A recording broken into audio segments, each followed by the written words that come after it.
All right, good morning. As Tom said, I'm Bob Gritzinger, Advanced Propulsion Analyst for Wards Intelligence. And welcome again to the inaugural WardsAuto Engine and Propulsion Summit, which we'll cap off later today by presenting the trophies to our 2020 Wards 10 Best Engines and Propulsion Systems winners. They're working, yes. So, engines and propulsion systems. Why the name change 2.5 decades into our powertrain awards? 25 years ago, when Wards 10 Best Engines competition was launched, internal combustion engines were the rule. 25 years hence, they'll likely be the exception. Today, we're witnessing the beginnings of that transition. A glance at this year's nominees list tells the story. Our 26 nominees for 2020 included plenty of internal combustion power, 21 in all. But there's a distinct shift occurring. Among the internal combustion engines, there were 13 turbocharged engines and 13 four-cylinders, including 8 turbo fours. Half a dozen 6-cylinders and just 4 V8s were in the mix. That's proof positive of what our data tells us. Downsizing, both in terms of displacement and number of cylinders, is a trend that started a few years back and will continue into the coming decade as automakers chase efficiency. We're seeing lots of growth in 4-cylinders now, but watch as 3-cylinders take an increasingly larger slice of the internal combustion market. Forced induction is playing a huge role as well, with 13 turbos on our nominee list this year, following a bumper crop of 15 last year. That trend continues, with a majority of engines receiving forced induction by 2025. At the same time, we evaluated 5 electrified vehicles, including 2 hybrids, 2 all-electric battery electric vehicles, and a fuel cell vehicle. That's down from last year when there were 13 electrified vehicles among our nominees. In 2018 and 2019, 4 electrified powertrains were honored. And since 2001, when the original Toyota Prius first made our list, we've honored a total of 12 hybrids, 6 plug-in hybrids, 5 battery electrics, and 3 fuel cell vehicles. Finally, thanks in part to light-duty pickups, we've noticed a significant resurgence in diesels on our nominee list this year, for the first time since Dieselgate. But in general, diesels in light-duty vehicles appear to be on that slow, long decline. So, engines and propulsion systems. Powertrains are changing, and we're changing with them as we seek to recognize not just engines, but all forms of propulsion, including hybrids, pure electrics, fuel cells, and anything else out there beyond the horizon. I know somebody out there is working on the propulsion system for my flying car, right? Somebody has to be. And so just can't really see, but raise your hand and I'll get with you after lunch if you're working on that. And I think, Hyundai, where are you? I'm looking at you. Okay. So where are we headed?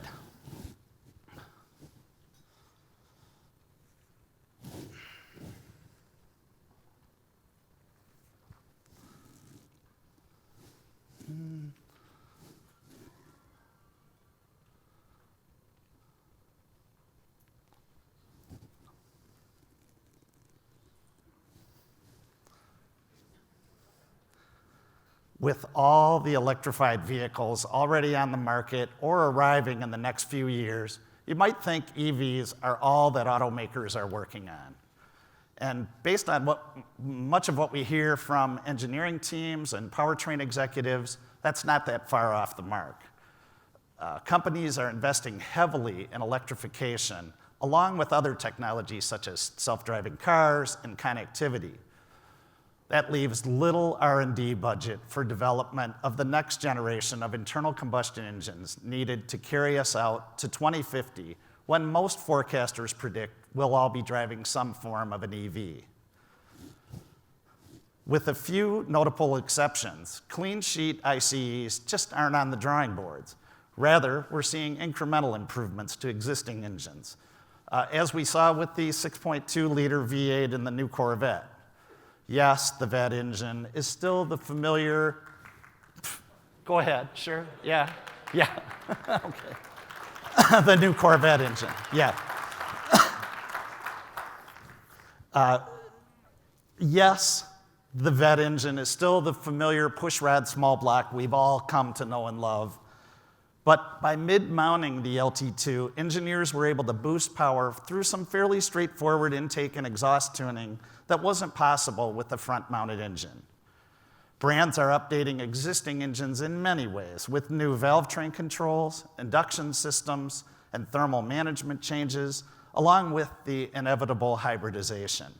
Stop-start systems are just the beginning point when it comes to ways in which electric motors can add efficiency and longevity to ICEs.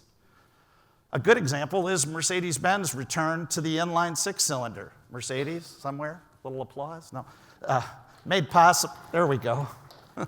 Made possible by adding an integrated 48-volt motor generator that allowed engineers to drop all of that ancillary belt-driven alternators and pumps and things from the front of the engine, saving the inches that were needed to package that long inline six, while at the same time creating a more efficient power unit.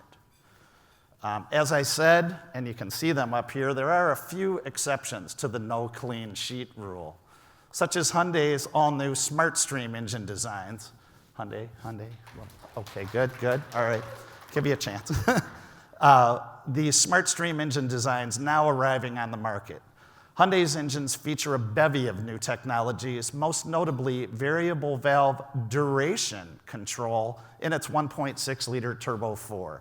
That's a valve train trick that helps the engine achieve near hybrid fuel economy, and we're talking real world, without any electrified support. We're also keeping an eye on engines such as the Nissan Infiniti 2-liter variable compression turbo 4-cylinder, this year evaluated in the Altima. That's the kind of innovative powertrain that can carry internal combustion well into the future. So as Tom said, like all of you, we're watching for signs that tell us when the electric tipping point will arrive. We'll see hundreds of new BEVs and otherwise electrified vehicles in the next few years, but it remains uncertain when and how market demand will follow. Vehicle cost, fuel prices, ease of use, range, drivability, and reliability are all factors in the equation, and ones we'll be noting as we embark on the next 2.5 decades or more of Ward's 10 best engines and propulsion systems evaluations. So that's a quick overview. I'll hand off now to my colleague Aaron Sundy, who can fill in the hard numbers behind our anecdotal observations. Aaron?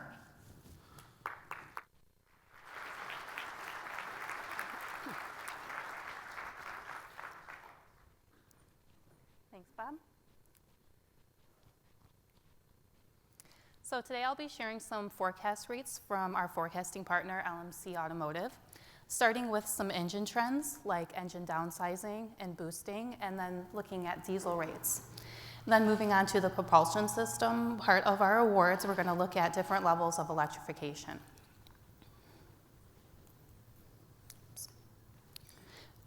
So this comes from LMC's global production forecast by powertrain, and my graphs will be showing from 2016 to 2025. Starting off with downsizing, like Bob said, this has been a very important part of fuel efficiency strategy. But we did find that the smallest engine possible isn't always the best fit. While we have a 1.6 liter in the Hyundai Sonata, the 6.2 in the sporty Corvette Stingray won this year. Looking at the forecast, we have that the 1 to 1.9 liter range is likely to maintain a majority and even grow slightly in share. The gray line that runs across this graph is a weighted average, and that shows that downsizing will continue, but slow down around the 1.9 liter range.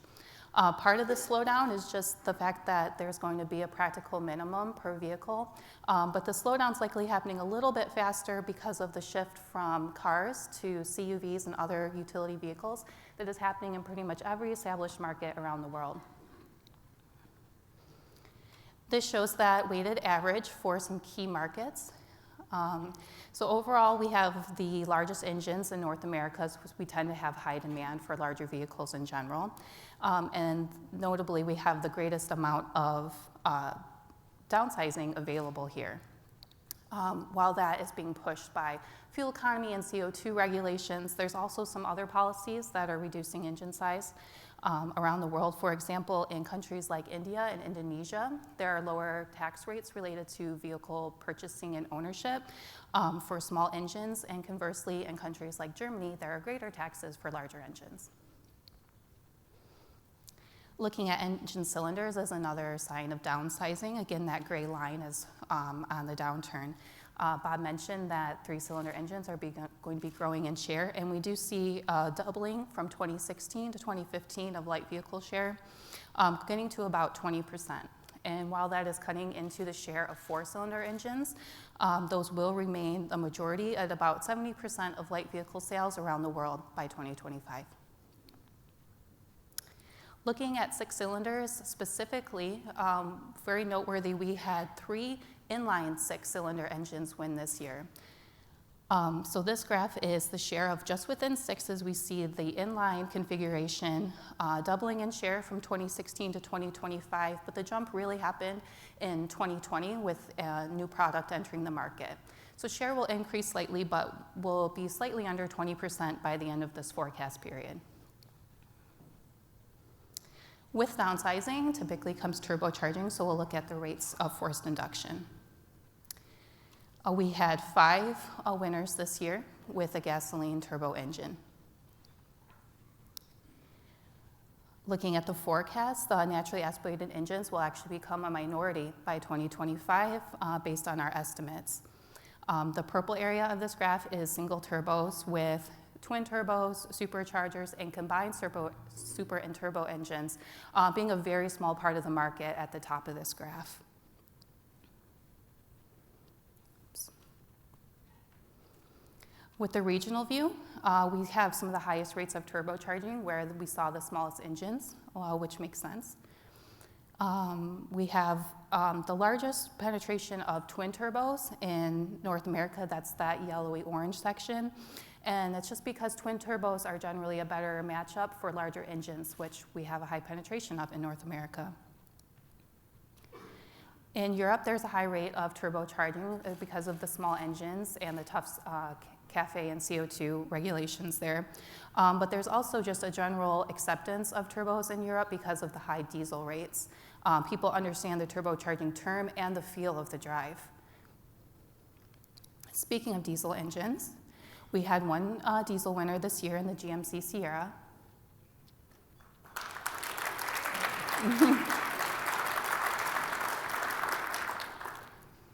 And then looking at the forecast, there's likely to be a decline from about 20% of global vehicle sales to approximately 15%. So while they're on a decline, it's not as dramatic as some people might anticipate. And we think that's going to be the case because with how tough CO2 regulations are going to be, especially in Europe, they're going to remain important for compliance. And there is new technology that makes them compliant also for the Euro 6 and US Tier 3 pollutant emissions. The issue, though, is that technology is getting increasingly expensive. It's increasing both the research investment and the price tag of the vehicle.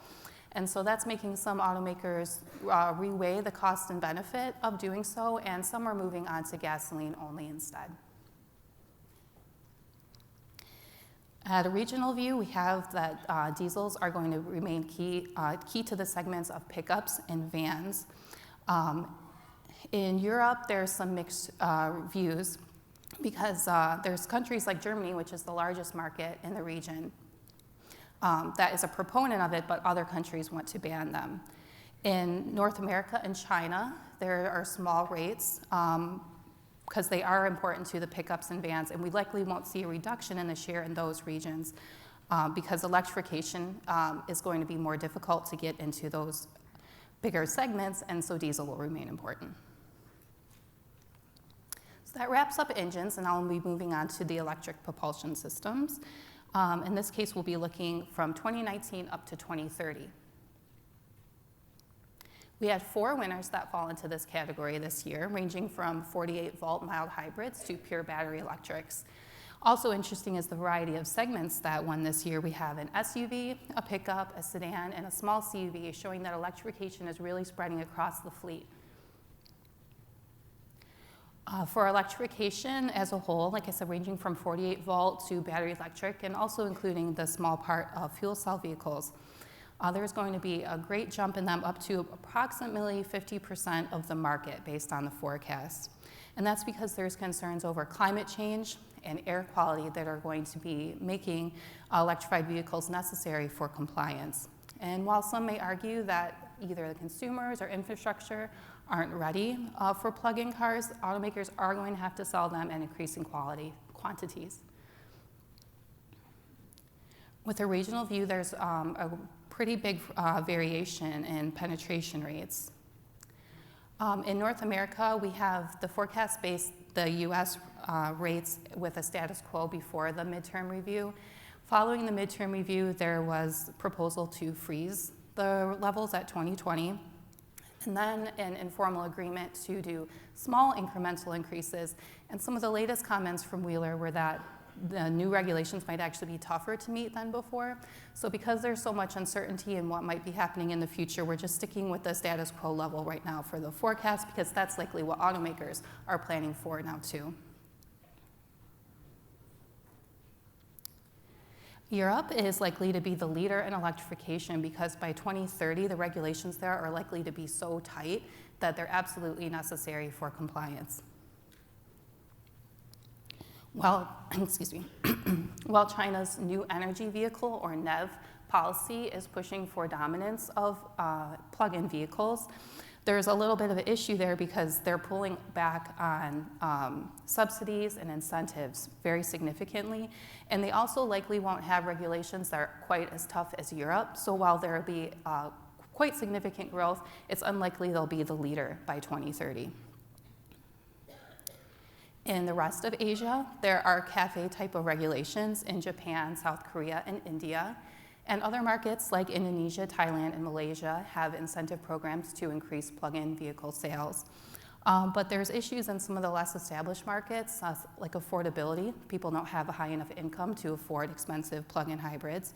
There's also infrastructure issues, not only plug-in spots, but just the electricity grid in general. And then there also will be an issue with servicing those vehicles because most dealerships won't be well equipped with trained employees and the technology needed. I'd like to go into each of these powertrain levels. We'll start with fuel cells, but as we go through these slides, you'll see first a graph that shows share of light vehicle sales based on the forecast, and then to the side, leaders in this powertrain type. And I started with volume leaders, but then I found that there's a little bit of an unfair advantage where the largest automakers kept making this list just because they're simply so big. But while I kept that, I also looked at the top 20 automakers that were within the forecast and looked at their penetration of this technology in their fleet. So where I say share leaders, this is a better indication of who's really adapting the technology as part of their strategy. So starting with fuel cell, there's a very small penetration expected, even though it does continue to be a newsworthy technology. There's a pivot point in this growth around 2025, because that's when we expect that the infrastructure will be good enough to support an increase in sales. With a regional view, we don't expect any region to get above 0.3%. Europe will likely lead by the small margin simply because of their strong push into electrification. In China, right now we have virtually no sales, and even though fuel cells are built into their new energy vehicle policy, their infrastructure is virtually non-existent.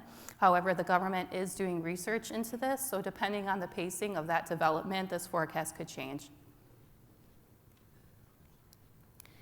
In Korea, there's a new company called HyNet, and that's going to oversee the construction of a hydrogen fueling infrastructure, and so Korea is likely to be the leader in this region.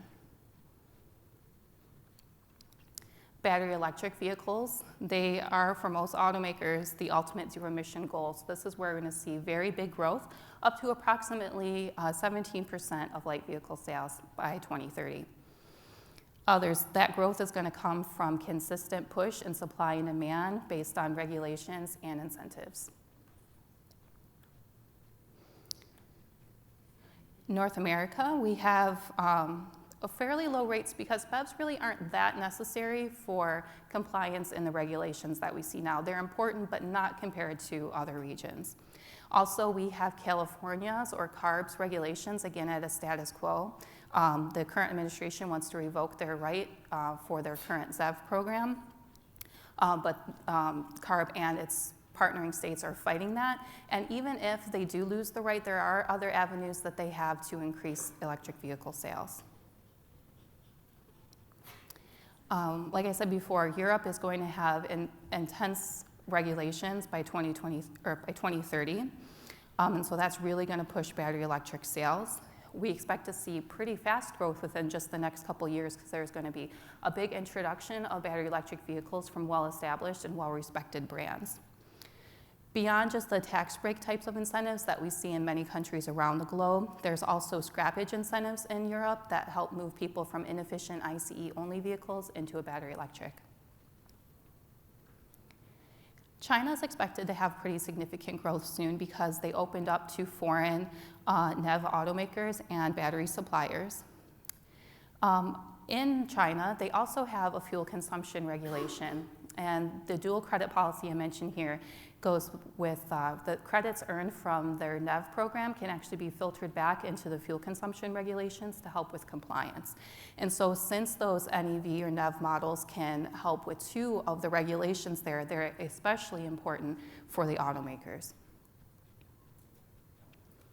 In the rest of Asia, again, we have fairly mild regulations, and the fact that the battery costs or the cost because of battery packs is going to be prohibitive for some automakers. And like I mentioned before, the infrastructure and the servicing issues. Moving on to plug-in hybrids, they're going to be similar stimulants as BEVs with the tax breaks, just at lower levels, and that's going to be pushing supply and demand. The benefit of the plug-in hybrid is that it still offers that engine for those who have driving insecurity that don't want to drive on electric only.